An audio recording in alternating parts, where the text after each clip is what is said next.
Բարև ձեզ սիրելի ներկաներ, ուրախ եմ ձեզ ողջունել համահայկական կրթական ֆորումի շրջանակներում կազմակերպված վեբինարի այս շարքի երրորդ և վերջին վեբինարին։ Հիշեցնեմ, որ այն նվիրված է մայրենի լեզվի միջազգային օրվան։ Այս տարի, ինչպես գիտեք, մենք նշում ենք համահայկական կրթական ֆորումի 5-ամյակը։ 2020 թվականին ստեղծված այս հարթակը տարիների ընթացքում վերածվել է արդյունավետ երկխոսության, փորձի փոխանակման և համագործակցության միջավայրի։ Եվ հույս ունենք, որ առաջիկա տարիներին այն դեռ կծառայի իր նպատակին նոր հնարավորությունների ստեղծման համար։ Իսկ այժմ սիրով ներկայացնեմ այսօրվա վեբինարի բանախոսին Մերի Սարգսյանին, բանասիրական գիտությունների թեկնածու, դոցենտ, Հայաստանի Հանրապետության Գիտությունների ազգային ակադեմիայի կրթական միջազգային կենտրոնի գիտական քարտուղար, լեզվաբանության ամբիոնի վարիչ, Հայաստանի Հանրապետության Գիտությունների ազգային ակադեմիայի լեզվի ինստիտուտի ավագ գիտաշխատող։ Այս վեբինարի ընթացքում Մերի Սարգսյանը կներկայացնի հայերենի ուսուցման նոր միտումներ, միջսփյուռքյան դիտարկումներ, նաև կկիսվի իր պատրաստած նյութերով, կբերի օրինակներ, կկատարի վերլուծություններ, իհարկե կպատասխանի ձեր հարցերին։ Հարցերը կարող եք ուղղել գրավոր կամ ձեռք բարձրացնելու միջոցով ինքներդ ուղղեք ձեր հարցը վեբինարի վերջում։ Խնդրեմ, Մերի ջան։ Հարգելի մասնակիցներ, սիրելի Մարինա, շատ շնորհակալ եմ ներկայացնելու համար, շնորհակալություն բոլորին մասնակցելու համար։ Ինձ համար շատ հաճելի է այսօր լինել բանախոս այս հարթակում, որովհետև պատիվ եմ ունեցել տարիներ շարունակ համագործակցելու Հայկական բարեգործական ընդհանուր միության, Հայկական վիրտուալ համալսարանի հետ, եւ այսօր իսկապես շատ հետաքրքիր է լինել բանախոսի դերով։ Ես շատ հետաքրքիր թեմայի շրջանակում ենք մենք ձեզ հետ խոսելու, բայց նախքան մեր զրույցը ուզում եմ որպես ամփոփիչ ելույթ, որը նվիրված էր Մայրենիի օրվան, շնորհավորել իհարկե ուշացումով բոլորիս Մայրենիի օրվա հետ կապված, ցանկանալ, որ Մայրենիի դերի կարևորության գիտակցումով մեր գործունեությունը շարունակենք եւ երբևէ այն չոտնահարվի օտար լեզուների իմացության հետևանքով։ Եվ իհարկե շնորհավորում եմ նաև գարնանային գեղեցիկ տոնի կապակցությամբ, միամսյակի կապակցությամբ ես տեսա, որ մեր մասնակիցների գերակշիռ մասը, եթե ոչ հիմնական մասը կանայք են, այնպես որ շնորհավորում եմ նաև այս տոնի կապակցությամբ։ Հիմա ես փորձեմ տարածել սահիկաշարը։ Մեր թեման է հայրենի ուսուցման նոր միտումներ, միջսփյուռքյան դիտարկումներ։ Նախ ուզում եմ ներկայացնել, որ ինձ վիճակվեց դեռևս 2020 թվականից աշխատել Սփյուռքում տարբեր համայնքներում, 20 թվականից սկսած ուկրաինական համայնքում, այնուհետև Ֆրանսիայում, Լեհաստանում, Ռուսաստանում հետազոտական նախագծերի շրջանակում, երկու հետազոտական նախագծերի անուններն եք տեսնում էկրանին, որոնք արդեն ավարտված նախագծեր են, եւ դրանց շրջանակում գիտական շատ հրապարակումներ կան եւ մենագրությունների տեսքով եւ ուրեմն հոդվածների տեսքով եւ նաեւ YouTube-յան տեսանյութեր գիտահանրամատչելի, որոնց հղումները տրամադրվել է ձեզ նախապես եւ կարող եք ծանոթանալ։ Այս երկու նախագծերը ներկայացնում են եւ դասական համայնքը Սփյուռքի եւ նոր ձևավորված համայնքը եւ հայրենի լեզվավիճակի ուսումնասիրություն են կատարել այնտեղ, նաեւ ուսուցիչների վերապատրաստումներ, դիտարկումներ են կարել, տարբեր հետազոտական աշխատանքներ, դաշտային աշխատանքներ, ինչ է դա ենթադրում, հարցումներ կրթության կազմակերպիչների, ուսուցիչների, աշակերտական համայնքի, ուսանողական համայնքի, ծնողական համայնքի ներկայացուցիչների հետ վերհանելու այն բոլոր խնդիրները, որոնք առկա են Սփյուռքի մեր համայնքներում եւ առաջին անգամ ներկայացնել հայերենը որպես օտար լեզու, հայերենը որպես Սփյուռքի լեզու եւ այդ եզրույթը որոշեցինք մեր հետազոտական թիմով ներմուծել շրջանառության մեջ, որովհետեւ գիտենք, որ հայերենը Հայաստանում է մայրենի լեզու, Հայաստանից դուրս այն մայրենի լեզու չէ, ընդունված է ասել, մենք բոլորս այդպես տարիներ շարունակ ասում ենք, մայրենի լեզու սովորում են Սփյուռքի համայնքներում եւ այլն, բայց եկեք խոստովանենք եւ ընդունենք, որ դա մայրենի լեզու չէ, դա օտար լեզու է, լավագույն դեպքում երկրորդ լեզու կամ ուրեմն Սփյուռքի լեզու։ Եվ ուրեմն առաջին անգամ մենք այդպես փորձեցինք վերհանել ու ներկայացնել, իսկ այստեղ տեսնում եք դաշտային աշխատանքներից պատկերներ, տարբեր դասալսումների իրականացման փուլեր, որից ելնելով էլ ես այսօր կառուցել եմ իմ ելույթը եւ տեքստը եւ որպեսզի որևէ համայնք բաց չմնա, որևէ խնդիր բաց չմնա։ Ելույթիս տեքստը կառուցել եմ հետևյալ սկզբունքով, փորձել եմ առանձնացնել մարտահրավերներ եւ ըստ այդ մարտահրավերների այն խնդիրները, որոնց բախվում է Սփյուռքի ուսուցիչը եւ կամ դասավանդողը առհասարակ, լինի դա բուհական համայնքի, քոլեջների, դպրոցների, եւ ինչ լուծումներ կարող ենք մենք առաջարկել եւ ինչ պետք է անի, ինչ մեթոդաբանություն եւ գործիքակազմ կիրառի դասավանդողը այդ խնդիրները լուծելու համար։ Նախքան դրան անդրադառնալը հասկանանք, թե առհասարակ ինչ դերակատարում ունի լեզուն Սփյուռքում եւ Սփյուռք հասկացությունը ինչպիսին է, Սփյուռքը ինչպիսին է մեզ համար եւ ինչքանով է այն առնչվում լեզվին եւ ինչ դերակատարում ունի լեզուն կամ այդ փոխհարաբերությունը ինչպիսին է։ Լեզուն գիտենք, որ հասարակական կարևոր իրողություն է եւ գիտենք նաեւ, որ լեզվավիճակը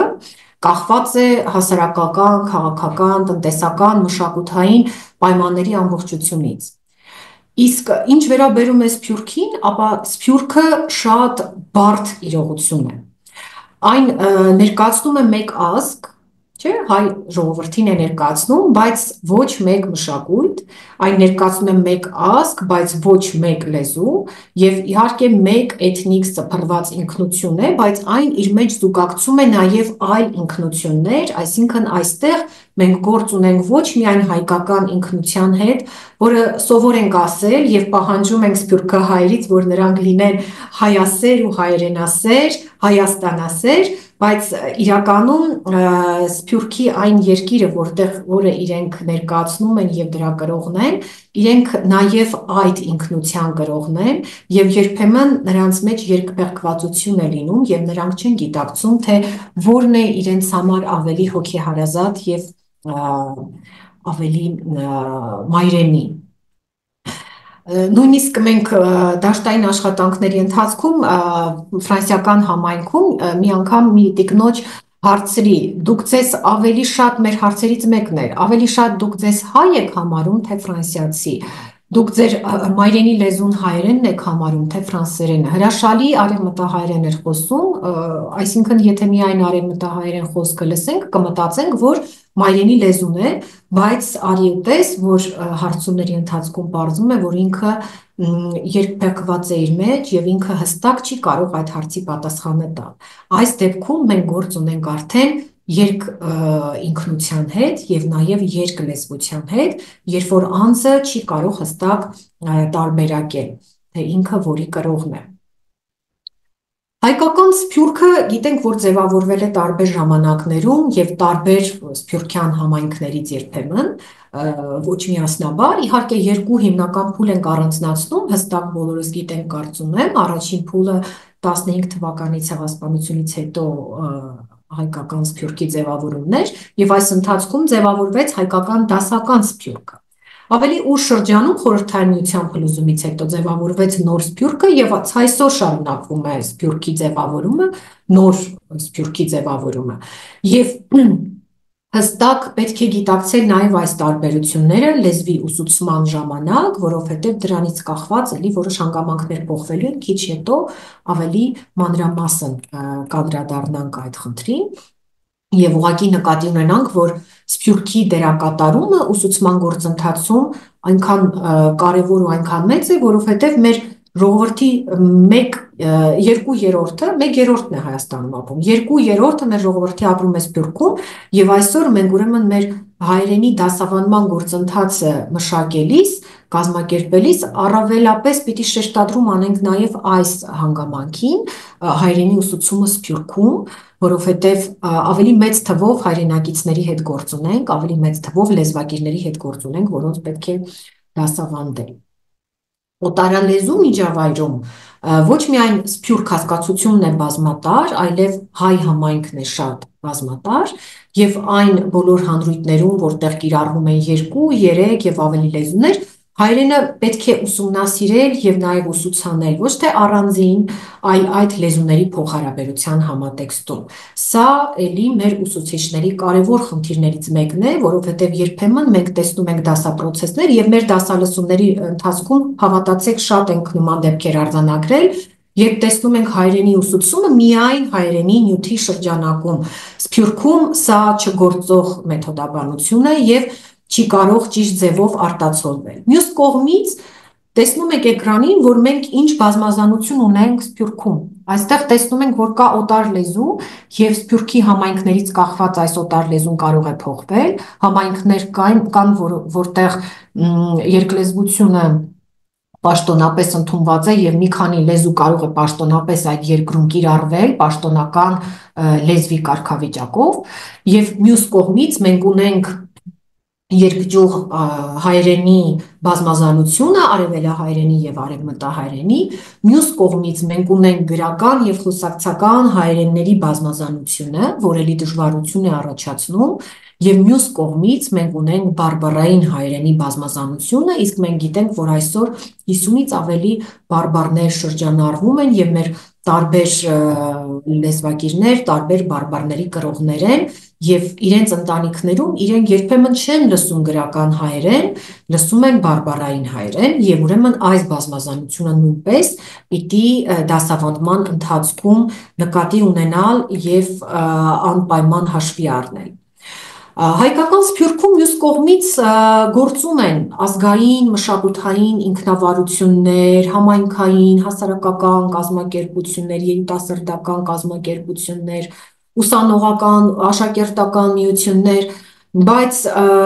գործում են նաև կիրակնօրյա դպրոցներ, ամենօրյա դպրոցներ, թերթեր,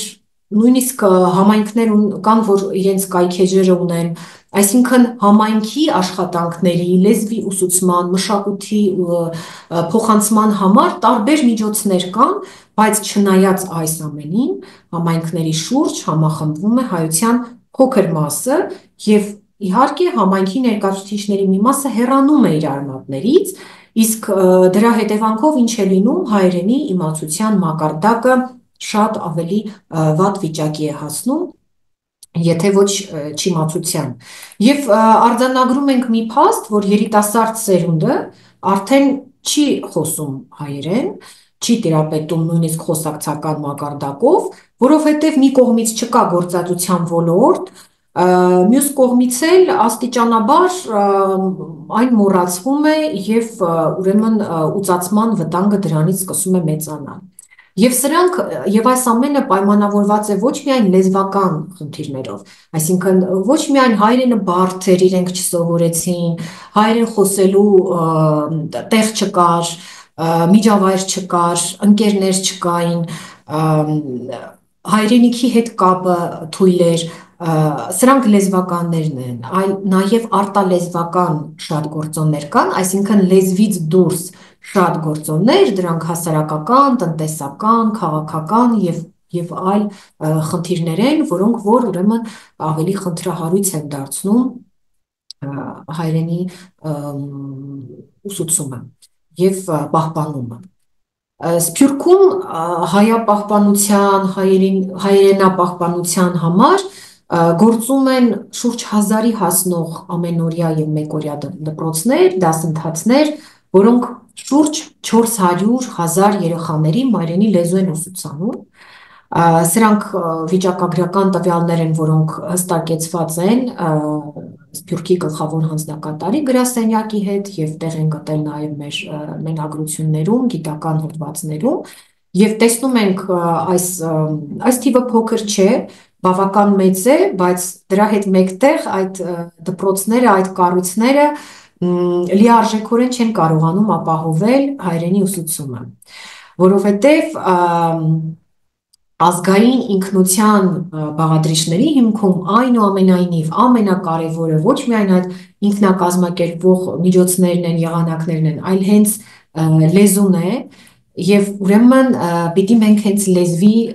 ուսուցման վրա շեշտադրում անենք հայապահպանությունը Սփյուռքում պահելու համար։ Եվ երկլեզու համատեքստում մայրենի լեզուն առանցքային դեր ունի, եթե մենք դիտարկենք երկլեզու համայնքներ, այս երկլեզվության մեջ մենք կարող ենք դիտարկել նաև բազմալեզվությունը, ինչպես նշեցի, կան Սփյուռքի համայնքներ, որտեղ մեկից ավել լեզուներն են պաշտոնապես կիրառվում, կարող ենք, այսինքն երկլեզու ասելով, կարող ենք նաև այդ բազմալեզուն դիտարկել։ Այդ ծրագրերը ինչ են անում, նպաստում են իհարկե մայրենի լեզվի զարգացմանը, որովհետև ասում են մասնագետները եւ տարբեր գիտափորձերը հաստատել են, որ այն աշակերտները, որոնք երկլեզու են, իրենք ավելի լավ են սովորում նոր լեզու։ Այսինքն երկրորդ լեզու, օտար լեզու սովորելու համար առնվազն մեկ լեզու մենք պետք է կարողանանք կառուցվածքային առումով տիրապետել, իմանալ, որպեսզի կարողանանք հետո զարգացնել լեզվական մյուս հմտությունները։ Մյուս կողմից երկլեզվության հանգամանքը աջակցում է նաև երեխաների անձնական զարգացմանը եւ նպաստում է տարբեր լեզուների միջև, տարբեր մշակույթների միջև մշակութային փոխանակմանը։ Եվ այս մշակութային փոխանակումը նույնպես կարող է նպաստել հայրենի ուսուցմանը որպես սփյուռքի լեզու, դա շատ կարևոր հանգամանք է, քիչ հետո մարտահրավերներին անդրադառնալիս մենք ավելի մանրամասն դրա մասին կխոսենք, իսկ այժմ անդրադառնանք երկրորդ լեզվի ուսուցման համար գոյություն ունեցող մի քանի մոտեցումներին, ուզում եմ անպայման այս մոտեցումներին անդրադառնալ, որովհետև սրանք ընդունված մոտեցումներ են աշխարհի ցանկացած երկրում երկլեզու կրթության մեջ եւ կամա թե ակամա իմացությամբ թե չիմացությամբ Սփյուռքի մեր դպրոցներում եւ ուսումնական հաստատություններում այս մոտեցումներից որևէ մեկը կիրառվում է, բայց երբ որ մենք իմանանք այս 3 մոտեցումների մասին, մենք կարող ենք ընտրել, թե որ մոտեցումն է մեր ուսումնական հաստատությանը ավելի համապատասխանում եւ կարող ենք կիրառել դրանցից որևէ մեկը։ Այստեղ դուք տեսնում եք անվանումները, հայերեն անվանումները եւ օտարալեզու անվանումները, որ հայերեն գրականություն ցավոք այս թեմայով չկա, եթե ձեզ հետաքրքրի, այնուհետեւ դուք կարող եք անգլերեն անուններով փնտրել գրականություն այս թեմայով եւ ավելի մանրամասն ծանոթանալ, իսկ հիմա տեսնենք, թե առաջինը իրենից ինչ է ներկայացնում։ Առաջինը երկկողմանի երկլեզու ծրագիրն է կամ dual language programs-ն է, ինչ է սա ենթադրում։ Սա ենթադրում է եւ մայրենի լեզվի եւ օտար լեզվի համաչափ, համապատասխան զուգահեռ ուսուցում։ Երբ որ մենք մայրենի լեզուն եւ օտար լեզուն մեկը մյուսի նկատմամբ չենք չարաշահում, գերակայություն չենք տալիս որևէ մեկին, դրանք շատ համաչափ սինխրոն ձևով ուսուցանվում են։ Եվ այս դեպքում ուրեմն երեխան դառնում է երկլեզվակիր, դառնում է երկմշակութային,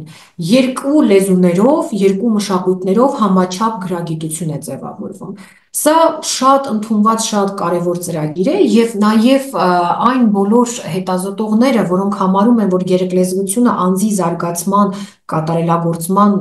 հարցում կարևոր դերակատարում ունի, նրանք խորհուրդ են տալիս հենց այս ձևաչափով ուսուցումը կազմակերպել, որ հենց վաղ տարիքից երեխան միանգամից երկու լեզվով ուսուցման մեջ ներգրավվի։ Նախկինում կային հետազոտություններ, որոնք փաստում էին, որ երկրորդ լեզուն պետք է ավելացնել ավելի ուշ տարիքում, օրինակ 7 տարեկանից հետո, բայց այժմ հետազոտությունները ցույց են տվել եւ հիմնականում հետազոտողները, նաեւ տարիքային հոգեբանները, մանկավարժները փաստում են, որ կարելի է երկրորդ լեզվի ուսուցումը սկսել վաղ տարիքից, ուղղակի պետք է տարբերակված ուսուցում իրականացնել, այսինքն սրանք չմիախառնվեն մեկ դասապրոցեսի ընթացքում, տարբերակված ուսուցում լինի կամ օրինակ հայերենի դաս, առանձին անգլերենի դաս, բայց երկուսը միաժամանակ աշակերտը սովորում է երկու լեզու։ Մյուս մոտեցումը զարգացող երկլեզու կրթություն է, սա էլ շատ հետաքրքիր ուսուցման եղանակ է, նման է իհարկե նախորդ ծրագրին, քանի որ ուսուցումը էլի իրականացվում է ինչպես օտար լեզվով, այնպես էլ մայրենի լեզվով, եւ սովորաբար նմանատիպ ծրագրերը սկսվում են էլի վաղ շրջանում, մանկապարտեզից կամ առաջին դասարանից ըստ ուսումնական հաստատության, եւ հիմնական առանձնահատկությունը այն է, որ ուսուցումը 90%-ով իրականացվում է մայրենի լեզվով, իսկ 10%-ով օտար լեզվով, սկզբնական շրջանում։ Օտար լեզվի ուսուցման ժամանականակը եւ չափաբաժինը աստիճանաբար ավելանում է այնքան, մինչև որ եւ զուգահեռ բնականաբար նվազում է մայրենի լեզվի ուսուցումը, մինչև որ հավասարակշռություն է ստեղծվում այս մայրենի եւ օտար լեզվի ուսուցման մեջ եւ 50-50 բաժանում է գոյանում եւ դա սովորաբար համընկնում է ավելի ուշ շրջանի, հիմնականում 6-րդ դասարանին, այսինքն երբ որ աշակերտը հասնում է 6-րդ դասարանին, արդեն նրա մոտ զուգահեռ 50-50%-ով ուսուցում է իրականացվում։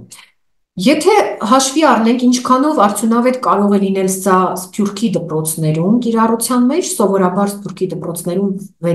6 դասարանում են սովորում, մինչև 6-րդ դասարան է ուսուցումը կազմակերպվում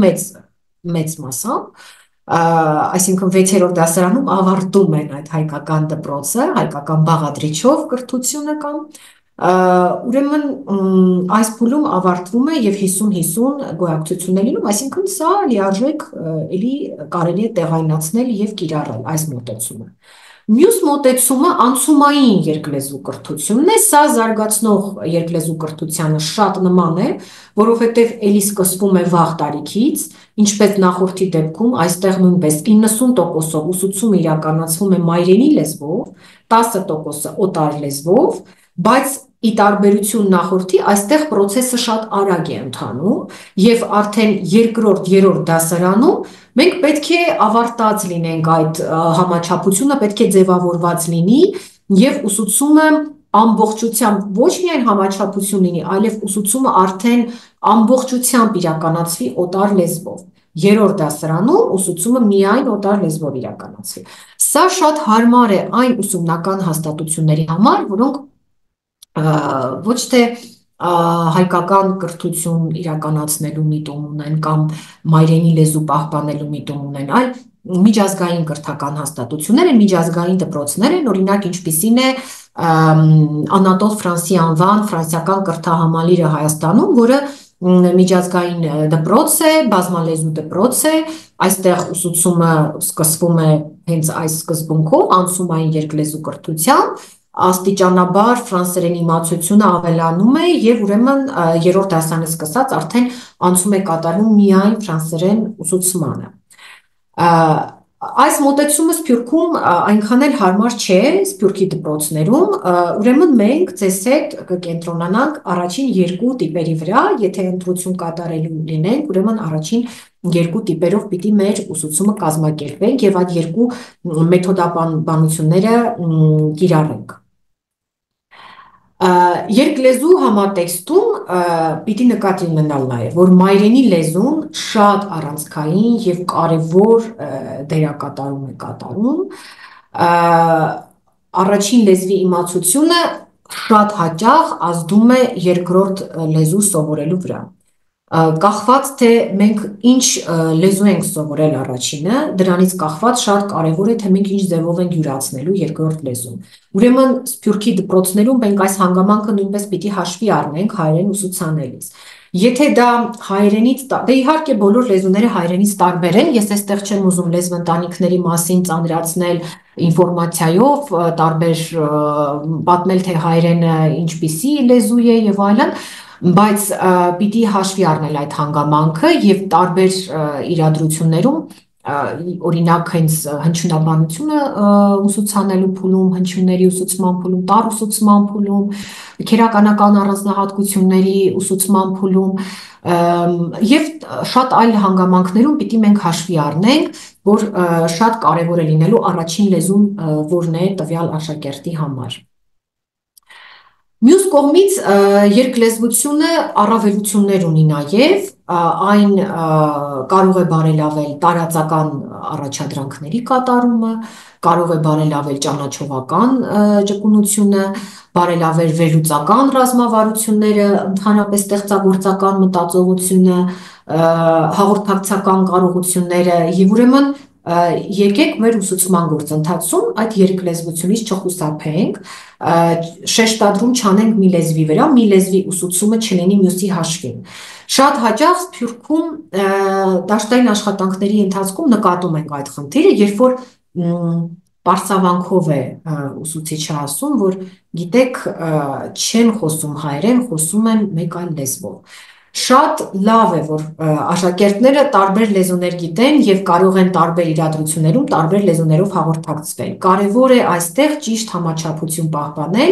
եւ այդ լեզուները նույն գործընթացի, խոսքային գործընթացի ընթացքում չխառնել իրար։ Մի նախադասություն չկազմել, որի ընթացքում մի բառը կլինի հայերեն, մեկը կլինի օտար լեզվով եւ մեր նախադասության շարադասությունը կլինի ոչ հայեցի։ Այսինքն խնդիրը դրա մեջ է եւ ոչ թե տարբերակված տարբեր լեզուներով խոսելը։ Ընդհակառակը, եթե մարդը գիտի մի լեզվի քերականություն, հեշտությամբ կարող է յուրացնել մյուսը եւ ավելի ճկուն ձևով կարող է կազմակերպել իր հաղորդակցումը, ավելի լավ ստեղծագործականություն կարող է դրսևորել,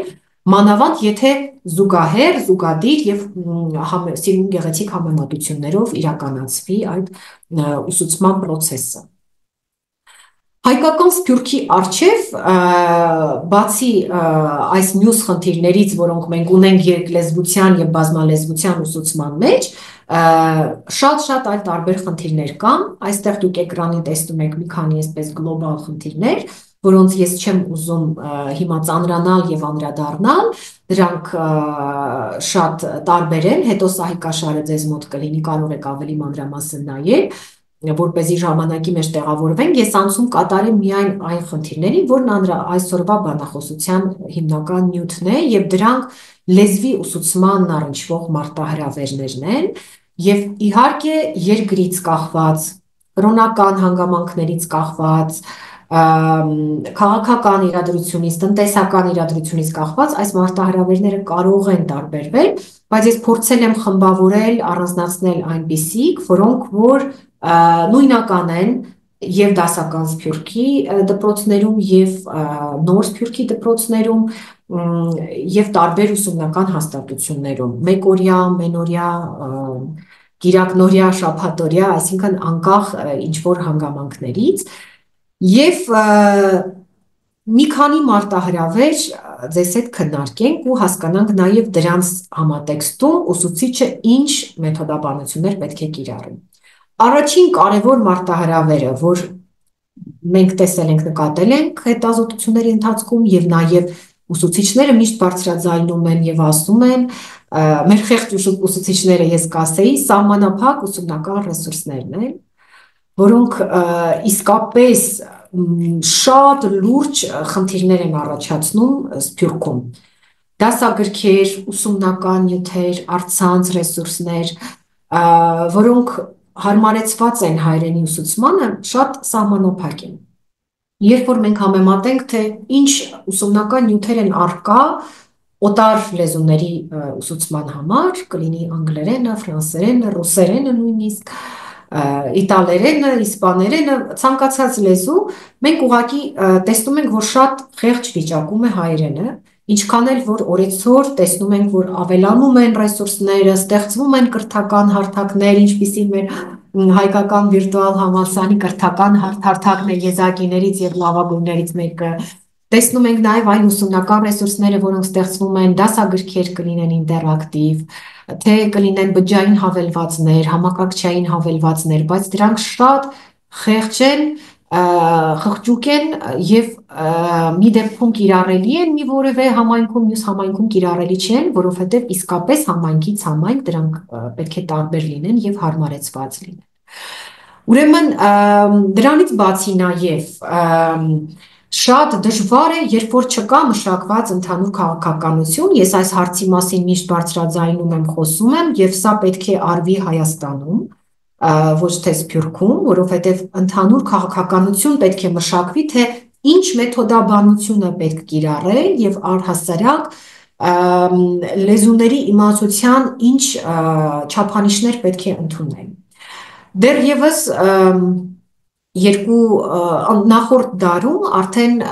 համաեվրոպական ստանդարտը ընդունվեց լեզուների իմացության, մենք բոլորս ծանոթ ենք, գիտենք, որ օրինակ անգլերեն սովորելիս մենք կարող ենք հստակ չափելի է, մենք կարող ենք հստակ ասել, թե լեզվի իմացության ինչ մակարդակում ենք մենք, ինչ չափով ենք տիրապետում լեզվին, օրինակ A մակարդակի անգլերեն գիտենք A1, A2, B1, B2, C1, C2, բայց հայերենի համար այսպիսի չափելիություն այս պահի դրությամբ չկա, հնդածս աշխատանքներ կատարվում են, բայց սա եւս դժվարացնում է։ Ինչու է դժվարացնում, որովհետեւ ցանկացած ուսումնական հաստատություն ինքն իր համար ստիպված է լինում մշակել։ Եվ երբ որ մենք հետազոտություն ենք անում տարբեր համայնքներում, տեսնում ենք օրինակ, որ մի համայնքում, օրինակ ֆրանսիական համայնքում, մի դպրոցում B1 մակարդակի իմացության մակարդակի անձը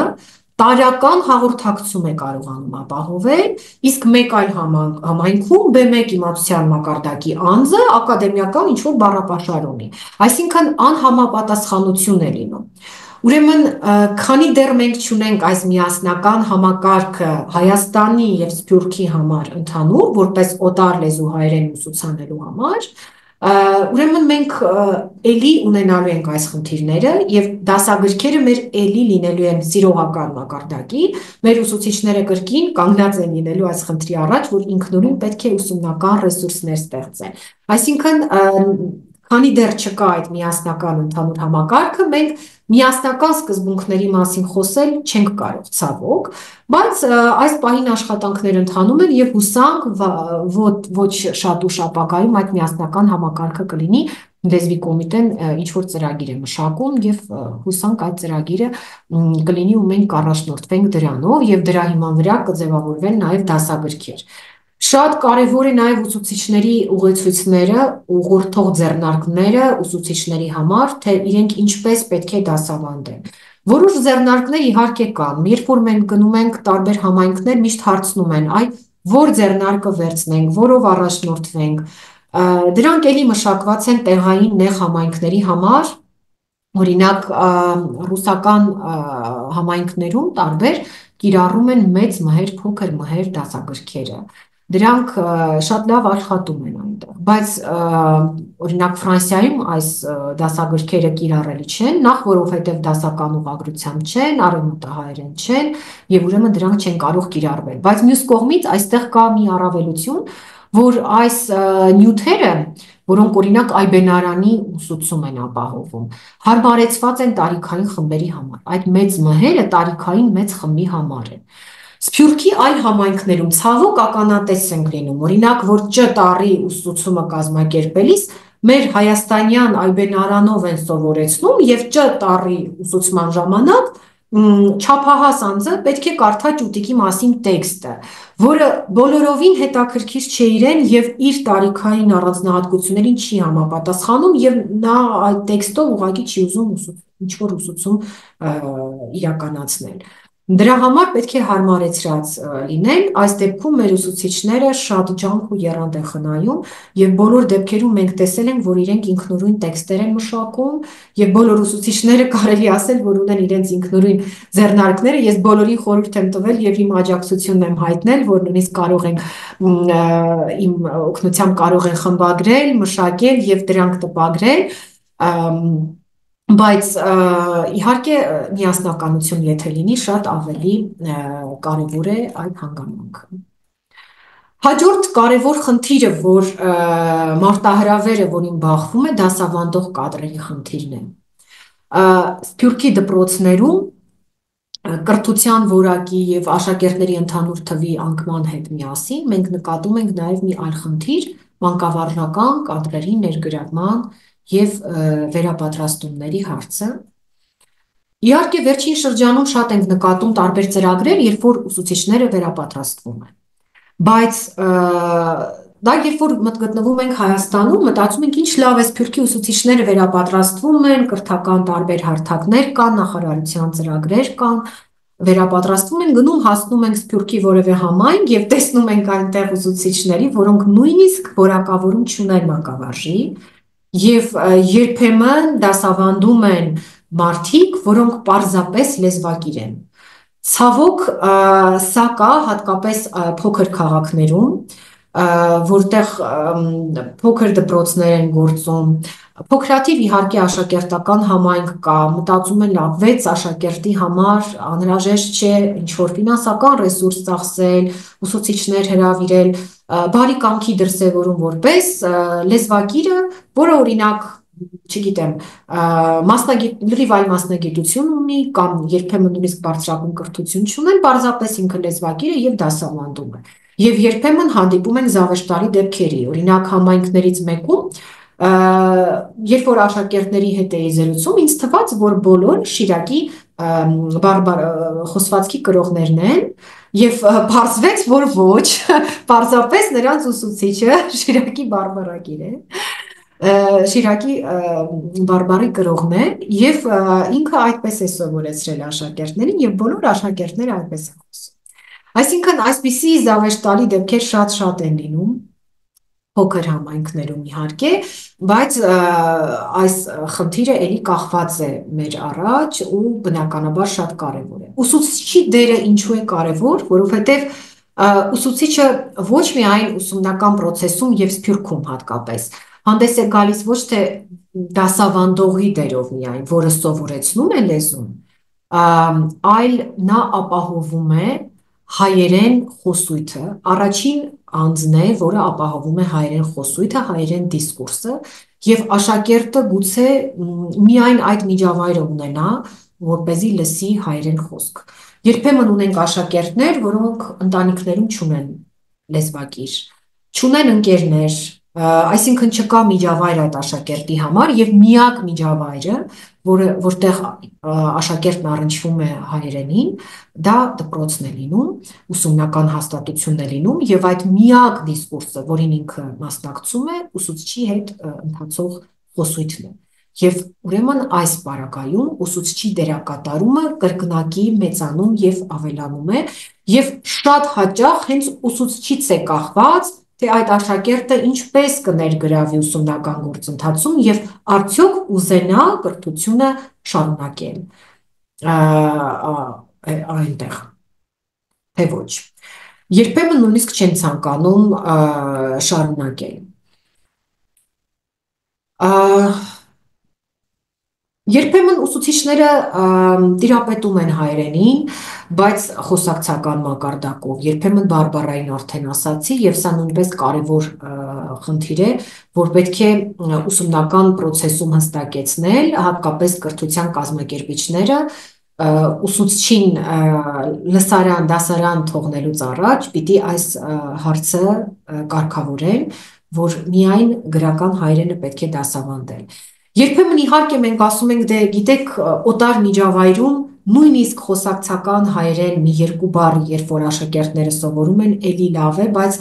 ոչ, եթե դա ուսումնական հաստատություն է, այստեղ մենք կարևոր խնդիր ունենք գրականը մատուցելու, ներկայացնելու եւ իհարկե նաեւ չկտրվելով խոսակցական հայերենի առանձնահատկությունները դասավանդելուց, որը շատ կարևոր է։ Ուրեմն կարևորենք վերապատրաստման ծրագրերը, այն եւ որպես ինքնուրույն իրականացվող ծրագրեր եւ նաեւ կրթության կազմակերպիչները կարևորեն իրենց ուսուցիչների համար վերապատրաստումները, որ դասավանդման process-ում որակավորման հարցեր չառաջանան։ Մյուս մարտահրավերը լեզվական տարբեր հիմքերն են, ինչ նկատի ունեմ լեզվական տարբեր հիմքեր ասելով,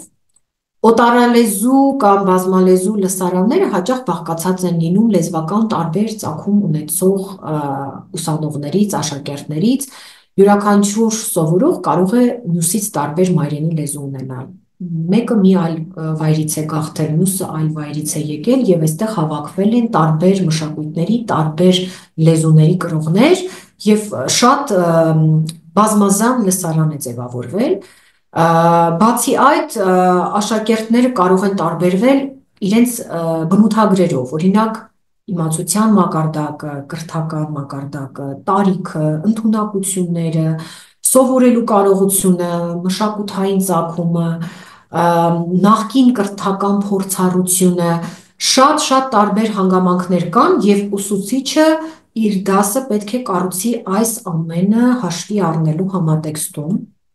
Մյուս կողմից մենք ունենք նաև արևելահայերենի եւ արևմտահայերենի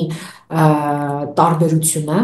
պիտի հաշվի առնել, որ նույն դասարանում կարող են սովորել արևմտահայ եւ արևելահայ ընտանիքի երեխաներ։ Սփյուռքում վերջին շրջանում նկատում ենք, որ այս դասարանները միասնական են լինում, երբեմն 1-2 աշակերտ է լինում այլ խմբից եւ նրանց համար առանձին դասապրոցես հնարավորություն չեն ունենում իրականացնելու։ Մյուս կողմից նկատում ենք դեպքեր, երբ ուսուցիչը մեկ գրական ճյուղի կրողն է, օրինակ արևելահայ ուսուցիչ է, բայց դասարանում կան նաև արևմտահայերեն կրողներ։ Այս դեպքում նույնպես էլի խնդիր է առաջանում, ուսուցիչը պետք է հաշվի առնի այդ հանգամանքը եւ ուրեմն այդ բազմազանությունը կարողանա ապահովել լրացական վարժությունների, ուսումնական նյութերի, ռեսուրսների ձևով։ Եթե հնարավոր չէ ուսուցչի օգնականներ ունենալ դասարանում, իհարկե դա լավագույն լուծումը կլինի, մեծ համայնքներում այդպիսի դեպքեր տեսել ենք, օրինակ վերջերս Պետերբուրգի համայնքում էինք, այնտեղի Իրակնորյա դպրոցում իրենք կարող էին բավական մեծ թվով ուսուցիչներ ունեին, բավական մեծ թվով աշակերտներ, գիտենք, որ ռուսական սփյուռքը ամենամեծ սփյուռքն է հայկական, եւ իրենք իրենց կարող էին թույլ տալ այդ հանգամանքը եւ այնտեղ ուրեմն ուսուցչի օգնականներ կային, որոնք լրացուցիչ այլ աշակերտների հետ կարող են աշխատել։ Բայց մյուս համայնքներում այս խնդիրը եղել է։ Նույնիսկ ուսանողական, այսինքն բուհական համայնքում նույնպես այս խնդիրը կա։ Շատ հաճախ Արևելյան Հայաստանից գաղթած աշակերտները, օրինակ 5-րդ դասարանի մի աշակերտ, որը 5 տարի սովորել է Հայաստանում, այժմ հայտնվել է օրինակ Ֆրանսիայում եւ հիմա պիտի Փարիզի հայկական դպրոց գնա։ Այնտեղ արևմտահայերեն ուսուցումը կազմակերպում դասական ուղղագրությամբ։ Այս աշակերտները լուրջ խնդիրների են բախվում եւ այլևս չեն ցանկանում հաճախել դպրոց, որովհետեւ դասական ուղղագրությամբ չեն կարողանում գրել, դժվարանում են, իրենց մոտ ուսուցումը չի ստացվում եւ չեն գնում։ Եվ արդյունքում ինչ է ստացվում, որ հայ երեխան հայտնվելով օտար միջավայրում զրկվում է այդ իր իրավունքից իր մայրենի լեզվով կրթություն ստանալու։ Եվ այստեղ շատ մեծ դերակատարում ունի եւ դպրոցի կազմակերպիչները եւ ուսուցիչները, որոնք պետք է անպայման այս բազմազանությունն էլի հաշվի առնեն ու այդ աշակերտների համար ապահովեն։ Մյուս կարևոր հարցը, որ կա, բարբառի գրական խոսակցական տարբերակների առանձնահատկությունն է կրկին, որովհետեւ աշակերտները երբեմն բարբառակիր են լինում։ Իրենք իրենց տանը ծնողներից լսել են հայերեն են խոսում տանը։ Լսել են միայն բարբառով հայերեն եւ հայտնվում են մի միջավայրում, որտեղ գրականն է դասավանդվում, իրենք ամաչում են խոսել կամ խուսափում են խոսել ու ստացվում, որ այս աշակերտը չի կարողանում խոսել։ Մեր հարցումների ընթացքում շատ հաճախ ենք այսպիսի իրավիճակներ տեսել, երբ աշակերտը пассив է դասի ընթացքում, բայց հետո դասից հետո զրուցում ենք նրա հետ, տեսնում ենք, որ նա հայերեն հասկանում է, ուղղակի բարբառագիր է կամ խոսակցական է միայն կարողանում խոսել եւ դասի ընթացքում նա պարզապես խուսափել է։ Հիմա օրինակ էկրանին տեսնում եք մեր դաշտային հետազոտություններից մեջբերումներ, որոնք օրինակ առաջինը ուսուցչի կողմից արված մեջբերում է, որ ասում է երեխաները շատ ամաչում են հայերեն խոսել, քանի որ բարբառով են տանը խոսում, դիալեկտով։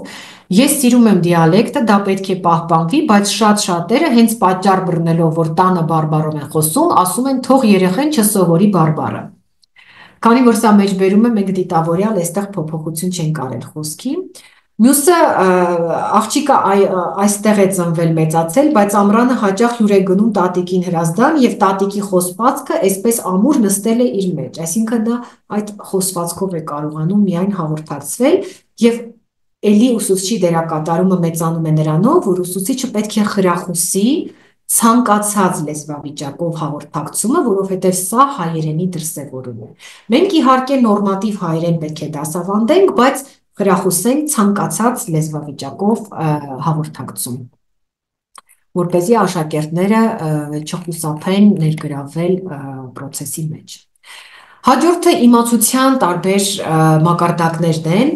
Անհրաժեշտ է նկատի ունենալ, որ Սփյուռքում հայերենի դասավանդումը խիստ տարբերվում է Հայաստանի Հանրապետության դպրոցների դասավանդումից եւ այն բոլոր ռեսուրսները, ուսումնական նյութերը, որոնք ստեղծվել են այստեղ հայկական դպրոցների համար, ես գիտեմ իհարկե, որ նախկինում Սփյուռքի նախարարությունից էր ուղարկվում այդ ամենը մեր դպրոցներին Սփյուռքի, հիմա Սփյուռքի գլխավոր հանձնակատարի գրասենյակն է ուղարկում, հիմա կարծեմ նույնիսկ էլեկտրոնային տարբերակներն են միայն ուղարկում, այսպես տպագիր տարբերակները չեն ուղարկում, բայց դրանք Սփյուռքի համար չեն եւ դրանցով ուսուցում կազմակերպելը սխալ է եւ շատ հաճախ հենց այդ ռեսուրսն է պատճառ դառնում, որ աշակերտները չեն ցանկանում ներգրավել, որովհետև ինչպես է, այդ դասագրքերը նախատեսված են արդեն այն մարդկանց համար, որոնք արդեն իսկ լսել են հայերեն, նրանց ականջը սովոր է հայերենի առոգանությանը, հնչյունաբանությանը, հնչյունական առանձնահատկություններին, նրանք գիտեն խոսել հայերեն, պարզապես չգիտեն գրել եւ կարդալ։ Դրանք այն մարդկանց համար են, որոնց համար մենք պետք է զարգացնենք այդ երկու հմտությունը գրելու եւ կարդալու հմտությունը եւ մյուս հմտություններ իրենք արդեն ունեն, իրենք իրենց ընտանիքներում ձեռք են բերել։ Եվ այս դասագրքերը, այս ռեսուրսները մենք տանում ենք Սփյուռք ու ուզում ենք, որ Սփյուռքում մեր աշակերտը, որը բացարձակապես չգիտի հայերեն, հայերենով կարդա հանձնարարություն եւ ինչ որ բան։ Այդտեղ բառապաշարը հաշվի առնված չէ, այնպես որ զրոյական մակարդակ ունեցող աշակերտը կարողանա կարդալ եւ սովորել։ Նույնիսկ այբենարանի բառապաշարը շատ բարդ է նրանց համար։ Քերականական կաղապարները բարդ են, այդտեղ ժամանակաձևերի բազմազանություն կա, հոլովական ձևերի բազմազանություն կա եւ այդտեղ աշակերտները չեն կարողանալ, խճճվելու են եւ իրենց համար շատ բարդ է լինելու։ Ոչ միայն աշակերտները, այլև այն մեծահասակները, որոնք էլի նույն այդ զրոյական մակարդակի են կամ իմացության ցածր մակարդակի են։ Մերի ջան, այսքանի որ այստեղ ենք ներողություն ընդհատելու համար, մենք երկու ձեռք ունենք, միգուցե հենց այս պահին ավելի ճիշտ կլինի, որ մենք հնչեցնենք հարցերը։ Նաիրա Ազատյան, եթե կարելի է ձեր Բարև ձեզ, ժամային առումով չեմ կարող միացնել տեսակապս, որովհետև ես Ամերիկայից եմ խոսում այս պահին, մեզ մոտ նորմալ լույսի չի բացվել։ Ուրեմն երկու նկատառ, նախ շնորհակալություն հրաշալի հանդիպման համար եւ Սայկաշարի համար, երկու նկատառում ունեմ։ Ինձ հետաքրքիր է, դուք որ նշեցիք տարբեր պետություններում հետազոտություններ եք անցկացրել, եվրոպական պետություններում, Ռուսաստանի որոշ քաղաքներում, դրա մեջ ներգրաված է նաեւ ամերիկյան, արևելյան եւ արևմտյան թեմերը, թե միայն այդ տարածաշրջանով եք սահմանափակվել դուք։ Այս հետազոտությունները, շնորհակալություն հարցի համար, այս հետազոտությունները, որոնց արդյունքները ձեզ ներկայացնում եմ, սրանք արվել են Եվրոպայում հիմնականում եւ Ռուսաստանում, իսկ այլ աշխատանքների շրջանակում ուսանողների հետ միասին մագիստրոսական թեզերի շրջանակում հետազոտություններ իրականացրել ենք նաեւ ամերիկյան համայնքի հետ, փոքրիկ հրեշտակներ դպրոցի աշակերտների ուսուցիչներից մեկը մեր ուսանողներ եւ նա ուրեմն իր մագիստրոսական թեզը կատարեց, հանրալեզվաբանական քննություն իրականացրեց եւ ուսումնական միջոցները պարզաբանեց հենց այդ դպրոցի օրինակով։ Ինչու եմ հարցնում, որովհետև որոշ որոշ ավելացումներ եմ ուզում անել ձեր սայկաշարին, ուրեմն հայ համայնքը Ամերիկայի արևելին արևմտյան թեմերում, ոչ թե ձևավորվել է 1915 թվականից հետո, առաջի հայ համայնքը արևելյան թեմում ձևավորվել է 1867 թվականին Մասաչուսեթսի Վուստեր նահանգն է։ Եվ թեմը 1898 թվականն է ձևավորվել։ Արևմտյան թեմը Կալիֆոռնիա, որ դուք ասում եք այս պահին 1929 թվականն է նոր ձևավորվել։ Ուրեմն իրենք հստակ ծրագիր ունեն սահմանված, թեմերում հստակ ծրագիր է գործել։ Դուք ամբողջ ձեր սայկաշարի ընթացքում տարբեր համայնքների մասին խոսեցիք, բայց հայ համայնքները հիմնականում ձևավորվել են հայ եկեղեցիների շուրջ եւ ներկա պահին էլ ուրեմն արևելյան թեմը այս պայծրությամբ 40 դպրոց ունի Կիրակտորիա եւ Շաբաթօրյա, արևմտյան թեմը 17, ես վստահաբար գիտեմ, մյուսներից կարող եմ իմանալ եւ ուսուցումը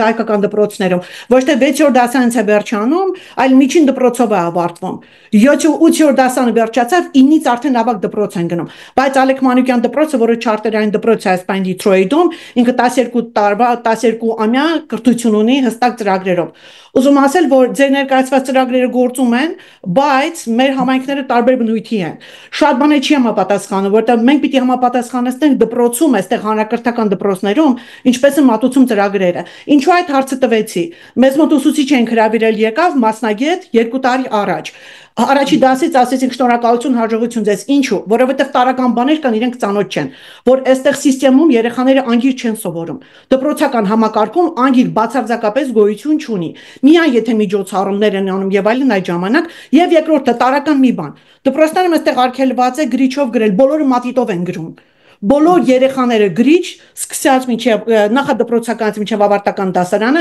գրիչի գործածություն գոյություն չունի։ Այսինքն տարական բաներ կան, որ իրենք պիտի ծանոթ լինեն մշակույթին եւ դպրոցի կառուցվածքին, որպեսզի կարողանան երեխաներին դաս մատուցեն կամ դասապրոցես անցկացնեն։ Այս հարցերին կուզեմ անդրադառնալ եւ երրորդը կներեք արդեն։ Նախարարությունը միասնական է ծրագրի մասին, ես վստահ եմ, այստեղ շատերը կարող են փաստել, Տիկին Երազիկը, Տիկին Թաթուլյանը, որոնք հրաշալի մասնագետներ են գրքերի, որ այս ծրագիրը արդեն 10 քանի տարի է խոսում են այս մասին, բայց չի տեղից շարժվում ոչ միայն, որովհետև հնարավոր չի կազմել։ Նախ նույն պատճառը, որտեղ նախ իրենք մասնագետներ պիտի ուղարկեն համայնքներ կամ կապ ունեն համայնքների հետ, ինչպես ասել ենք տարիներ շարունակ, կամուրջ ստեղծեք։ Մենք տվյալ համայնքից են կամուրջ ստեղծեք, որպեսզի կիսենք մեր խորհուրդները եւ այլն, որպեսզի համընդհանուր դասագիր կազմի։ Բայց Հայաստանում նստող մասնագետը նախարարությունում ինքը չի կարող մեր դպրոցի համապատասխան, այս թեմյան պատասխան գիր կազմել։ Դա բացառվում է։ Սա իմ անձնական կարծիքն է, շատ շնորհակալություն հնարավորության համար։ Շնորհակալություն, կարևոր դիտարկումներ արեցիք, շատ կարևոր հարցերի մասին եք խոսում, իսկապես Ամերիկայի դեպքը տարբեր է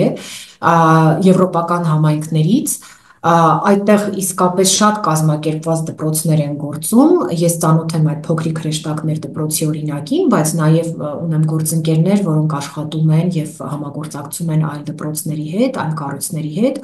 Եվ այն հանգամանքը, որ եկեղեցուն կից է գործում դպրոցը, դա շատ կարևոր դերակատարում ունի։ Ցավոք Եվրոպայում, օրինակ Լեհաստանում չկա հայկական եկեղեցի, մի 2 տարի առաջ կառուցվեց, բայց նույնիսկ մինչև վերջին շրջանը պատարագները կաթոլիկ եկեղեցում ամիսը մեկ անգամ հրավիրվում էր քահանա եւ իրականացնում էր, այսինքն այնտեղ այդ կապող օղակը չկա եւ այն բոլոր համայնքները, որտեղ կապող օղակ է հանդիսանում հայ եկեղեցին, շատ ավելի ամուր են, կուռ են եւ այդտեղ ուսուցումներ ավելի կազմակերպված է ընթանում, շատ կարեւոր դիտարկում արեցիք, նկատեցիք ճիշտ ձևով։ Մյուս խնդիրը, որ ասում եք, այո, իսկապես այդպես է եւ Հայաստանում նստած մասնագետը չի կարող պատկերացում կազմել, մինչեւ որ չհայտնվի այդ միջավայրում։ Մեր հետազոտական խմբով մենք նույնպես այստեղից լրիվ այլ պատկեր ենք տեսնում, թեկուզ եւ արխիվներ ուսումնասիրելով, տարբեր ռեսուրսներ ուսումնասիրելով, երբ որ հայտնվում ենք այնտեղ, դաշտային հետազոտություն ենք անում անմիջապես տվյալ դպրոցում, տվյալ ուսումնական հաստատությունում, լրիվ այլ պատկեր է երևում եւ համայնքից համայնք դրանք տարբերվում են, ինչու, որովհետեւ ամեն համայնք իր մշակույթը տարածում է նաև այդ հայկական դպրոցի վրա։ Եվ եթե նույնիսկ միասնական դասագիր ստեղծվի, միասնական չի էլ կարող ստեղծվել, որովհետև ամեն համայնքի համար դա առանձին պետք է լինի, այն մշակույթի տարերը ամփոփելով, որ համայնքի համար որ ստեղծվում է։ Իմ սայկաշարի հաջորդ հատվածներում ես պիտի անդրադառնայի նաև մշակույթի տարերին, մշակույթի փոխկապակցվածության խնդրին, Եթե ժամանակ կլինի կանդրադառնամ, եթե չէ հարցերից հետո կտեսնենք, եթե չէ սայի կաշառը կլինի, դուք կարող եք էլի ծանոթանալ տեսնել եւ նաեւ ես տպարանում է այժմ մեր վերջին հետազոտությունը, որի մեջ ամփոփված կլինի ավելի մանրամասն այդ բաղադրիչը մշակույթի փոխգործակցության, երբ որ լույս տեսնի, ես սիրով կփոխանցեմ Մարինա Խաչատրյանին եւ այդ ռեսուրսը նույնպես հասանելի կլինի ձեզ։ Շնորհակալություն Մերի ջան, ես կարծում եմ մենք ձեզ նորից պետք է հրավիրենք էլի ու էլի մի քանի անգամ եւս, որովհետեւ իսկապես շատ հետաքրքիր է, ինձ թվում է հարցերն էլ շատ կլինեն եւ Տիկին Հարությունյանը դեռ ձեռքը բարձրացրել է, Տիկին Հարությունյան, ունեք հարց, եթե այս պահին է վերաբերվում, հիմա կխնդրեմ, որ դուք հնչեցնեք ձեր հարցը։ Անկեղծ ասած մտավախությունն է, որ միջև վերջ չեմ կարողանա ներկա լինել դժբախտաբար, դրա համար ուզում էի հիմա մի երկու բան անպայման ասել, նախ շատ շնորհակալություն կազմակերպիչներին նման հանդիպման համար, մեզ այսպիսի հանդիպումներ շատ են պետք։ Սիրելի Մերի, նախ շնորհակալություն իմ փոքր եւ մեծ մհերները նշելու համար, ես իհարկե ձեր հոդվածներին որոշ մասին ծանոթ եմ եւ շատ անսահման ուրախ եմ, որ 20 տարի է ես փորձում եմ տեսականություն հաղորդել, որոշ չափով գիտական դաշտ բերել այն բոլորը, ինչ կատարվում է Սփյուռքում լեզվի ուսուցման ասպարեզում եւ իհարկե շատ դժվար է մենակ այդ ամեն ինչը անել, կան շահագրգիռ մարդիկ եւ ես ձեզ շատ խնդրում եմ, որ կարողանաք, որովհետեւ դուք Ակադեմիայի լեզվի ինստիտուտի աշխատակից եք, չէ, եթե չեմ սխալվում, ես ձեզ խնդրում եմ, ես կրթական համաժողովներին համարյա ամեն անգամ ելույթ եմ ունենում եւ միշտ իմ խորագիրը նույնն է. ուժերը միավորելու կարողության բարձր խորհուրդը։ Ես ձեզ խնդրում եմ, լինեք այն օղակը, այն շահագրգիռ մարդը, որ այսքան հսկայական աշխատանք եք արել, որ կարողանաք միավորել մեր բոլոր կարողությունները եւ հասնել վերջապես մեր նպատակին, որպեսզի այս ամենը ստանա կրթական հստակ գաղափարախոսության տեսք։ Ես խնդրում եմ ձեր էլեկտրոնային հասցեն, եթե կարելի է գրեք մեր զրուցարանում, որպեսզի մենք կարողանանք կապվել ձեզ հետ եւ մեր բոլոր առաջարկները, մեր բոլոր կարողությունները դնել ձեր այսպես ձեր բանի տակ, որպեսզի դուք կարողանաք օգտագործելով նաեւ մեր հմտություններն ու կարողությունները հասնել ձեր նպատակին, ինչը դրել եք ձեր առաջ, որի համար շատ շնորհակալ ենք։ Շնորհակալություն։ Շնորհակալ եմ։ Էլեկտրոնային հոստի հասցեն ես գցել եմ վերջին սայթի վրա։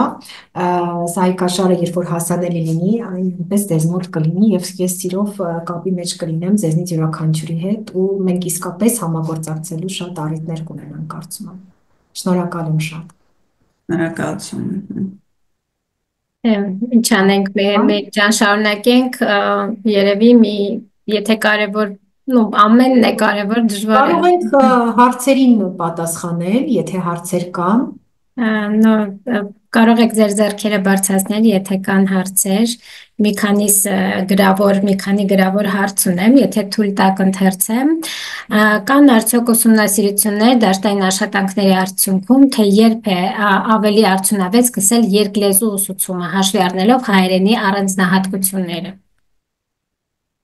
Վերջին շրջանում ես արդեն ասացի, որ հետազոտողները եւ տարիքային մանկավարժները եւ հոգեբանները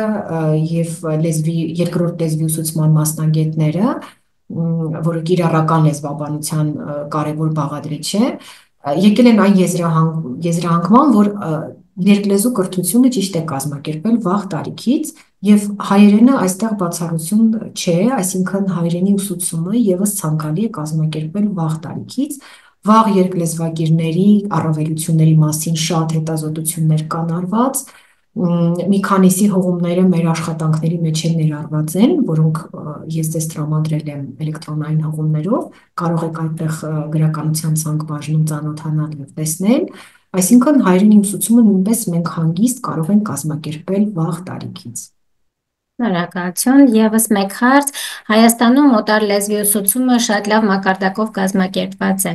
Ցավալի է, բայց ինչ կասեք արևմտահայերենի մասին, ինչ կարծիք ունեք։ Ցավոք արևմտահայերենը դպրոցներում չի դասավանդվում,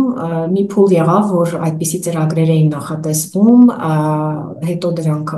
դուրս մղվեցին, նաև գրափարներ նախատեսվում դպրոցական ծրագրում ներառել, դուրս մնաց, բուհական համակարգում շատ սահմանափակ 1 կիսամյակ կամ 1 տարի ուրեմն ուսումնական այդ ձևաչափով է դասավանդվում, դա իհարկե շատ վատ է եւ մյուս կողմից մենք Հայաստանում չունենք մի հաստատություն, որտեղ կպատրաստվեն արևմտահայերենի մասնագետներ, այս խնդիրը նույնպես կարևոր խնդիր է մեզ համար, որովհետև մենք արևմտահայերեն այսօր դասավանդում են այն մարդիկ, որոնք կամ կրթությունը ստացել են Սփյուռքում,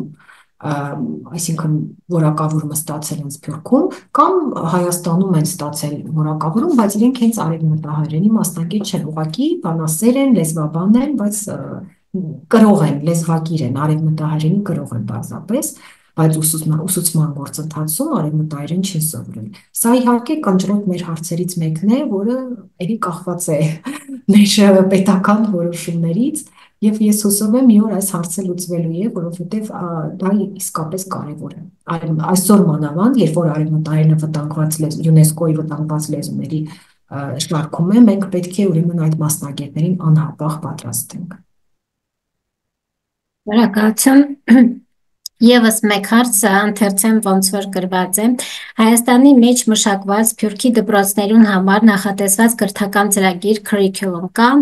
քանի տարի առաջ Սփյուռքի դպրոցներու համար նախատեսված գրքեր պատրաստած էին, արդյոք համապատասխան ծրագիր կա, թե պարզապես Հայաստանի դպրոցների համար նախատեսված գրքերը արևմտահայերեն։ Ես ճիշտ հասկացա, խոսքը միայն արևմտահայերեն ուսումնական ծրագրերի մասին է։ Հայաստանի դպրոցների համար նախատեսված գրքերի արևմտահայացումներ։ Ահա, այդպիսի տարբերակներ կան, երբ որ ուզում են տեղայնացնել, փոփոխել Հայաստանի դպրոցները, Հայաստանի ուսումնական ռեսուրսները պարզապես արևելահայերենի, ուզում են փոխադրել արևմտահայերենի եւ այդպես դասավանդել, բայց երբ որ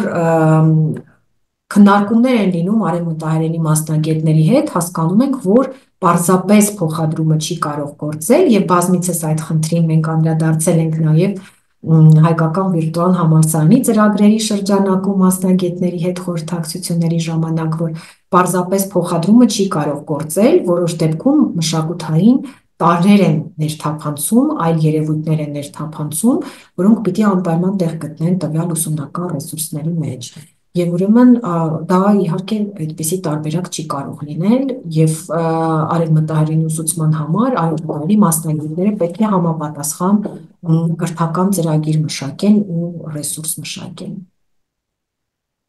Լավ, շնորհակալություն, ձեռքեր կան այստեղ Դիանա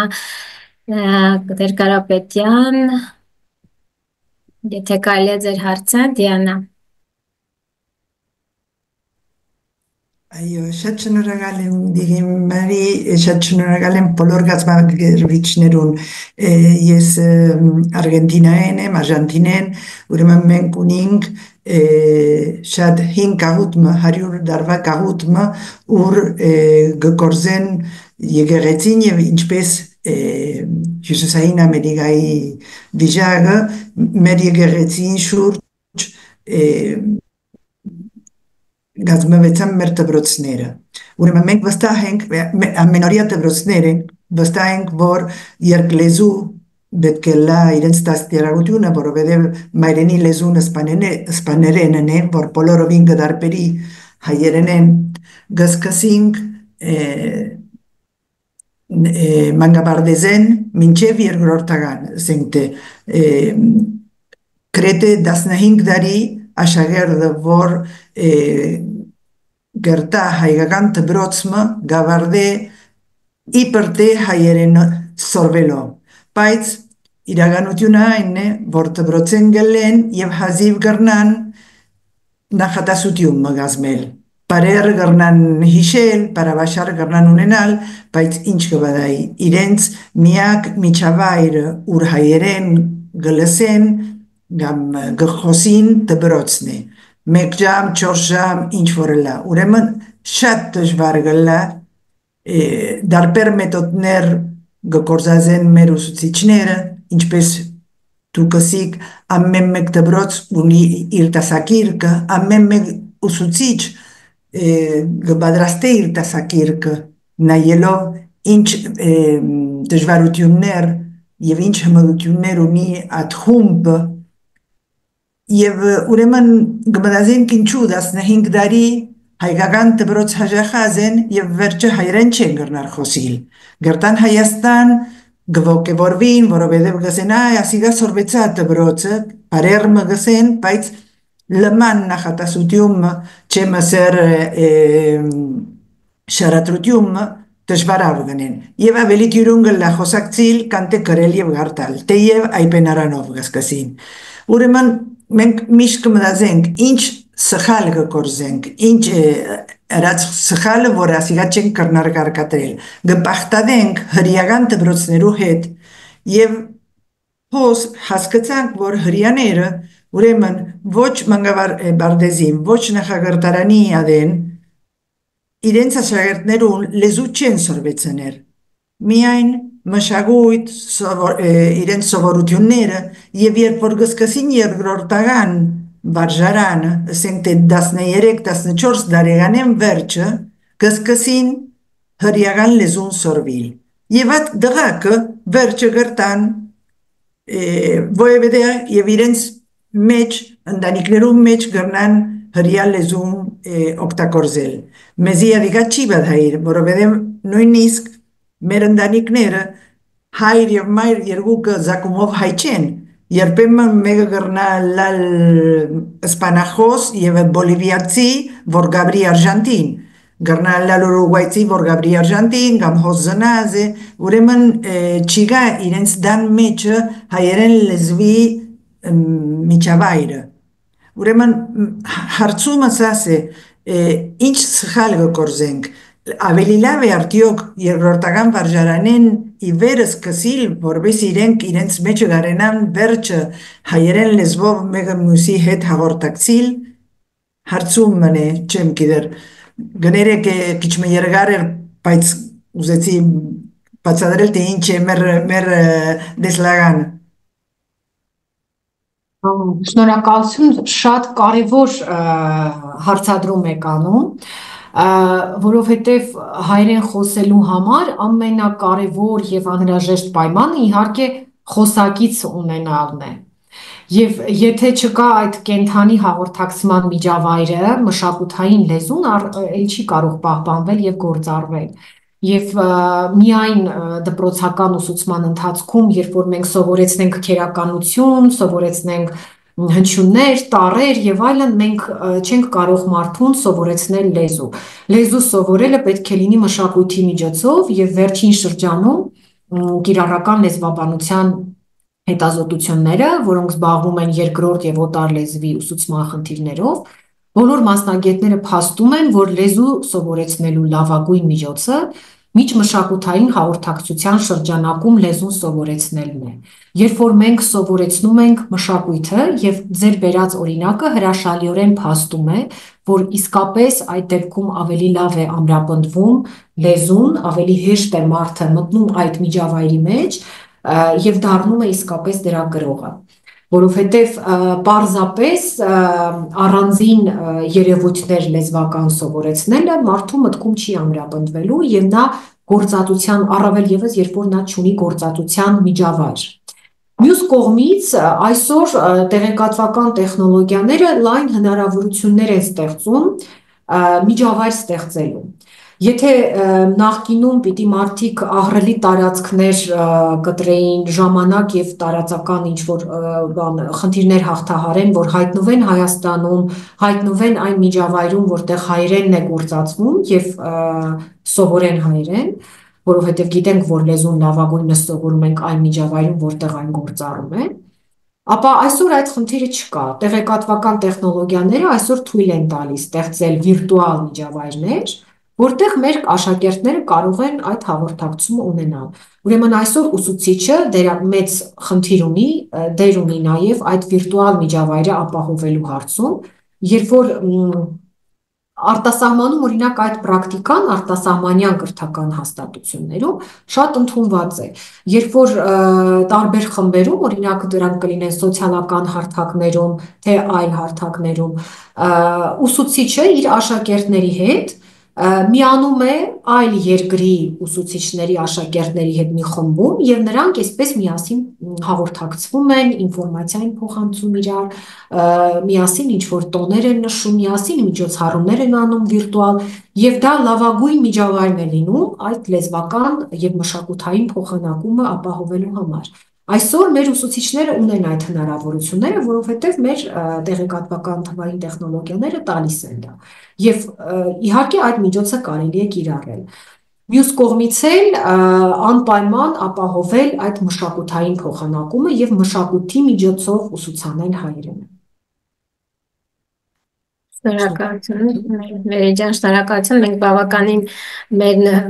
սահմաններից դուրս եկանք ժամային առումով, բայց կխնդրեմ երկու հարց եւս ունենք, հնչեցնենք ամփոփ ձևով, եթե կարելի է կարճ։ Շուշանիկ Դանոյան, խնդրեմ։ Շնորհակալություն այս հնարավորությունը ընձեռելու համար։ Կարծում եմ այստեղ բոլորն էլ ոլորտի մասնագետներ են եւ բոլորին ողջունում եմ։ Եվ կցանկանայի այսպես կարճ կամ հակիրճ երկու հարց ձևակերպել, ինչքան հնարավոր է կարճ կփորձեմ։ Առաջինը հարգելի մերի վերաբերում է տվյալ պահին, ինչպես ես տեղեկացած եմ, այո, օրենսդրական դաշտում կա փոփոխություն, այսինքն հայոց լեզուն որպես երկրորդ կամ օտար լեզու դասավանդելու համար, այո, այդ մակարդակների բաժանման հետ կապված կամ հստակեցնելու հետ կապված, ես ուզում եի հասկանալ, երբ է հնարավոր լինելու մոտ ապագայում կամ ապագայում այդ ամենը կիրառելու, պրոյեկտելու դասագրքերի վրա, որովհետև դա շատ ինձ հետաքրքրող հարց է, ինքներս աշխատում ենք մեթոդիստների խմբով, փորձում ենք այսպես օժանդակ, այո, ձեռնարկներ մշակել, այժմ մեկը պատրաստ է, եւ շատ հետաքրքրված եմ այդ հարցով, երբ հնարավոր կլինի, այսինքն ուղղորդվել, մեզ ուղղորդող այդպիսի մի բան ունենալ։ Եվ երկրորդ փոքրիկ հարցը, արդյոք AGBU-ի շրջանակում հնարավոր է լինելու կամ հնարավոր է այժմ դասագրքեր ասած, այսինքն համագործակցության միջոցով հենց մշակել այնպիսի դասագրքեր, օժանդակ ձեռնարկների մասին է խոսքը այս պահին, որոնք ուղղորդված կլինեն կոնկրետ համայնքների, շատ կոնկրետ, ոչ թե ընդհանուր վերցրած սփյուռքի։ Սա իմ երկրորդ հարցն է, շնորհակալ կլինեմ, եթե պատասխանեք։ Շնորհակալություն հարցի համար։ Առաջին հարցին անդրադառնամ։ Այս պահի դրությամբ օրենսդրական հստակ կարգավորումներ չկան, աշխատանքները հետազոտական մասն է սկսվել, մշակվում են իմացության մակարդակներ, մշակվում են սկզբունքներ, տեղայնացվում է համաեվրոպական ստանդարտը։ Այսինքն այդ իմացության մակարդակները տեղայնացվում են հաշվի առնելով հայերենի առանձնահատկությունները, լեզվի կոմիտեն է իրականացնում ծրագիրը տարբեր մասնագետների հետ համագործակցելով, աշխատանքի փորձաքննության փուլում է եղել իմ ներգրավվածությունը, որ իմ դիտարկումները եւ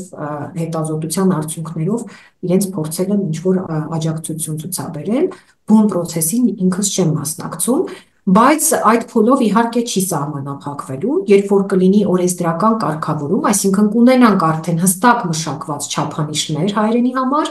դրանից հետո պետական որոշում է անհրաժեշտ, որպեսզի առանձնացվեն այն հաստատությունները, որոնք իրավունք ունենան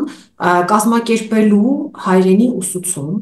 այնուհետև հաստատություններ, որոնք իրավունք ունենան վերապատրաստելու մասնագետների, որոնք աշխատեն այդ նոր չափանիշներով, եւ իհարկե մասնագետների խումբ, որը կմշակի ուսումնական ռեսուրսներ եւ ուսումնական process-ում կիրառելու համար եւ նաեւ դասավանդողների համար որպես ուղեցույցներ։ Այդ ամենից հետո միայն մենք կարող ենք ասել, որ մենք ունենք այդ գործընթացը եւ օրենսդրական կարգավորումը։ Այս պահի դրությամբ միայն առաջին փուլն է մեկնարկել։ Ինչ վերաբերում է երկրորդ մասին, երևի թե Մարինա Խաչատրյանը կարող է պատասխանել։ Շնորհակալություն, Հայկական բարեգործական ընդհանուր միությունը հիմնասյուներից է կրթությունը եւ 2009 թվականից այս մի Միության ֆինանսավորմամբ գիտեք, որ հիմնադրվել է հայկական վիրտուալ համալսարանը, ինչ վերաբերվում է դասագրքերին, ինձ թվում է, որ պետք է առաջարկ լինի եւ ձեր առաջարկը վստահորեն ուղարկեք։ Ես չեմ կարող HBU-ի հայկական բարեգործական ընդհանուր միության կողմից ամբողջական պատասխան տալ, բայց կարծում եմ, որ եթե ճիշտ ձևակերպված առաջարկ լինի, անպայման կդիտարկվի։ Ամեն դեպս պետք է ուղարկեք առաջարկը ձեր։ Շնորհակալություն շատ։ Շնորհակալություն։ Եվ երևի վերջի հարցը արդեն Վանուհի, սիրելի Վանուհի, Վանուհու հետ ենք մենք համագործակցում։ Խնդրեմ ձեր հարցը։ Սիրելի Մարինա, ես շատ լավ վերհուշեր ապրեցի ես օնլայն աշխատանքի բնույթը ձեզ տեսնելով։ Մեր ջան, շատ շնորհակալություն, շատ համապարփակ էր։ Ինձ թեման հետաքրքրեց, երբ տեսա հայտարարությունը, որովհետև վերջին շրջանում երիտասարդ ուսուցիչներ կան, ուսանողներ, որոնք գնացել են դրսում սովորելու եւ այլն, եւ ինչ որ ընտանիքների որտեղ որ ապրում են կամ որոնց ճանաչում են, ընկերացել են, հայերեն են փորձում սովորեցնել ու իրենց մոտ հարցեր են կուտակվում, դիմում են, այսպես օնլայն հարթակով քննարկում են իրենց հարցերը, որոշները պատասխանը արդեն հարցերը հնչեցին տվեցիք, բայց ինձ հետ հայաստանյան իրականության հետ կապված ինձ մոտ հարց առաջացավ արևմտահայերենի ու գրաբարի խնդիրը, ես որպես արդեն Հայաստանում աշխատող դասավանդող մասնագետ եմ, ասում 10-րդ դասարանից բոլորովին դուրս եկել գրաբարի դասընթացը, արևմտահայերենի դասընթացը շուտով դուրս կգա վստահ եմ 11-երից, երեխաների մոտ արդեն հակակրանք առաջացած իրենք հասնում են բաժան ավակ դպրոց, որովհետև գրականության բնագրերը իրենց տարիքին չեն համապատասխանում կրտսեր դասարաններում, ասել չգիտեմ, Պետրոս Դուրյան են ասում բարդ իրենց համար, գրաբարյան տեքստերը գուցե լավ չեն մեկնաբանվում դպրոցում, էլի մասնագետների խնդիրը, կադրերի խնդիրը, եւ այդպես հակակրանքով, եթե չասեմ ատելությամբ գալիս են ու շատ դժվար է դա բարձր դասարաններում կոտրելը եւ այդ լեզուն սովորեցնելը։ Հիմա այս նոր դասագրքերից էլ դուրս են գալիս, բայց հեղինակները մնում են։ Ես հասկանում եմ, որ պիտի պետական մոտեցում լինի, բայց մասնագիտական առումով ինչ պիտի անի, օրինակ այս պարագայում ուսուցիչը։ Ես դասավանդող մանկավարժ եմ, շատ դժվարանում եմ։ Մենք անցնում ենք օրինակ պատմիչներ, խորենացի եւ այլն 5-րդ դարի պատմիչներ, ու ես խնդրի առաջ եմ կանգնում այդ երեխաներին գրաբար սովորեցնելու,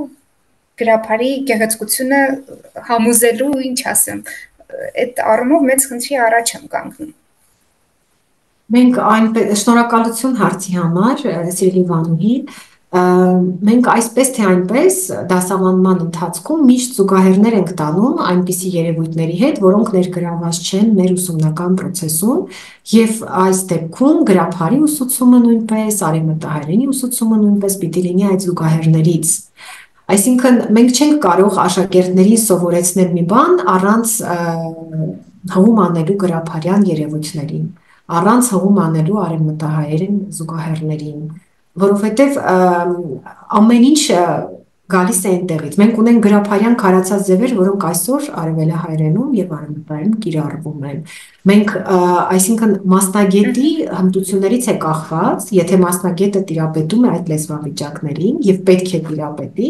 ուրեմն նա անպայման հղումներ կանի դրան եւ աշակերտները այսպես թե այնպես հարակից ձևով կծանոթանան այդ գեղեցկությանը եւ այդ զուգահեռ ձևերին։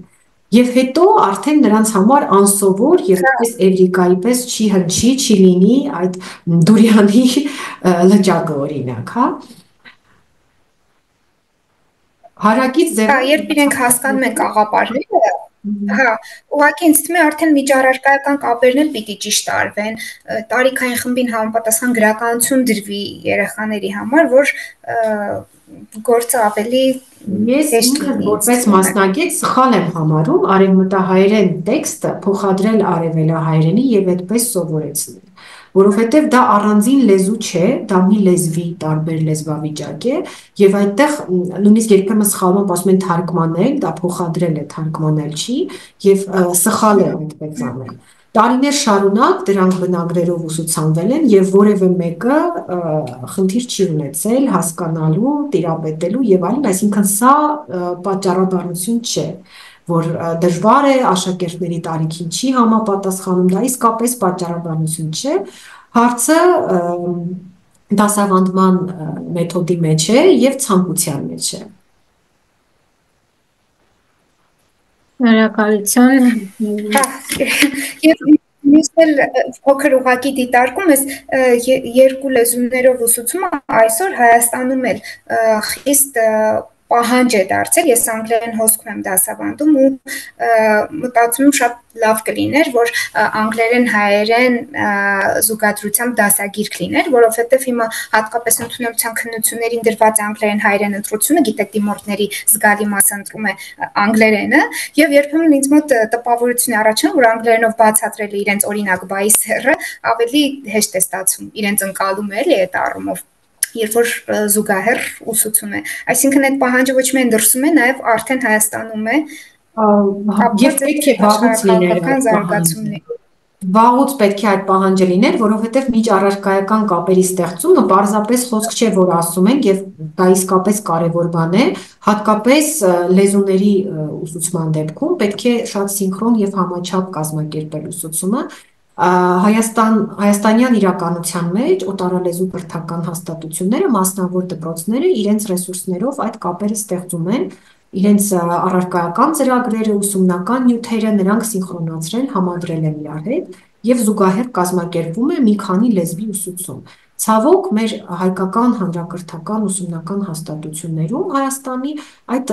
համաչափությունը չկա եւ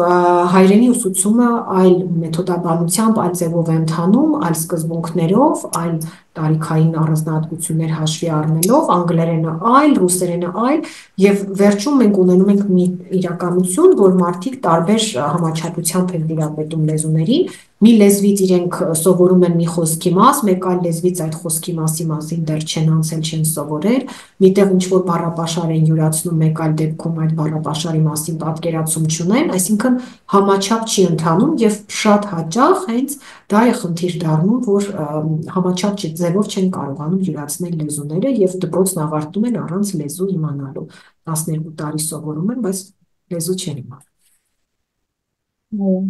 Շնորհակալություն Մերի ջան, ինձ թվում է անverջ կարելի է ձեզ լսել, շատ հետաքրքիր է։ Հիանալի դասախոսություններ, վստահ եմ, որ մեր լսարանի համար բավական օգտակար էր այս հանդիպումը եւ ուրախ կլինենք նորից ձեզ հյուրընկալել մեր մոտ, մեր այս Zoom հարթակում։ Հիշեցնեմ, որ Մայրենի լեզվի միջազգային օրվան նվիրված դասախոսությունների շարքի բոլոր մեր հանդիպումները, քննարկումները, նյութերը կարող եք գտնել մեր հարթակում, այստեղ կտեղադրվի նաև Տիկին Սարգսյանի, մեր սիրելի Մերի տրամադրված նյութերը եւ սայկաշարը։ Դե ինչ արդեն վերջացնում ենք ցավոք, շատ շնորհակալ ենք, մնացեք մեր հետ, կիսվեք ձեր դիտարկումներով, նորություններով եւ առաջարկներով։ Կհանդիպենք շուտով, վստահ եմ։ Շնորհակալություն, ցտեսություն։ Շնորհակալություն։ Շատ հաճելի էր լինել բանախոս եւ շնորհակալ եմ տարբեր դիտարկումների, հարցադրումների համար, ում հարցերին որ չենք կարողացել անդրադառնալ, ես սիրով կսպասեմ նաեւ էլ-փոստով ձեր հարցադրումներին ու անմիջապես կարձագանքեմ։ Շնորհակալ եմ։ Շնորհակալ ենք բոլորին։ Լավ եղեք։